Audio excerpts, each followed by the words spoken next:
即时报。听见汹涌的洪水的声音了吗？这不是泄洪，是蓄洪。蓄洪是把自己家的大门打开，让洪水流到自己的家里来。数十万安徽同胞的家园就这样变成了一片泽国。安徽人是穷，但我们不傻，我们和你们一样勤奋努力，我们也不需要溢美之资。大家好，欢迎关注即时报的最新更新。中国安徽省继锄禾炸堤泄洪以后，王家坝在7月20号开闸泄洪。蓄洪区内有4个乡镇被洪水淹没，有20万人被淹。官媒宣传蓄洪区的民众舍小我顾大局。中共党媒报道，持续的暴雨导致淮河干支流水位全面上涨，超过警戒。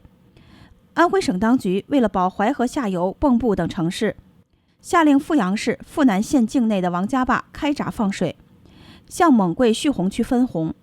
蓄洪区内的20万人因此将面临洪灾的严重威胁。根据大陆媒体的报道，居住在泄洪区低洼地区的超过2000居民已经在7月19号连夜搬迁到地势比较高的地方避险。而其他民众虽然人身安全暂时不会遭到太大的威胁，但洪水淹没农田和养殖场造成的财产损失，以及洪灾必然带来的生活困境是可以想象的。在当地时间7月20号的上午8点，安徽淮河王家坝闸水位已经达到29.75米，王家坝正式开闸泄洪。低洼区的居民的家园、房屋，还有大片的农田以及水产品养殖场，顷刻间就被洪水吞噬毁灭。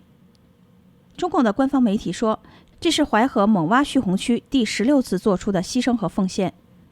王家坝开闸泄洪后仅仅1天的时间，蓄洪区庄台附近种植的玉米就被洪水淹到了只剩杆子顶部，养殖户在池塘养殖的鱼虾都来不及抢收，只能眼睁睁地看着被洪水冲走。网络上传出的视频短片可以看到，泄洪区低洼地区的居民房屋被洪水淹没到只能看见房顶，位于较高地段的民宅也被洪水泥浆灌入房中，再如同瀑布一般从窗口倾泻而出。凤台县和阜南县受灾严重，城内的街道被洪水淹没，居民出行只能划船。阜南县委宣传部他们对大陆媒体说，王家坝民众再次牺牲小我，换得了周围地区和上亿人口的安全，但县政府并没有宣布出台任何给予灾民补偿的政策，或者提出具体的弥补方案。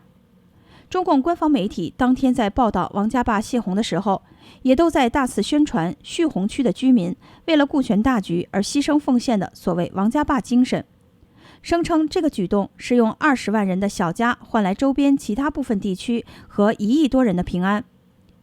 有中国网友发帖斥责中共媒体一窝蜂地宣传所谓的牺牲精神，而对于灾区民众的巨大损失和悲苦却视而不见。目前三峡大坝已经开启7孔全力泄洪，武汉市呢也正在面临极大的洪水压力。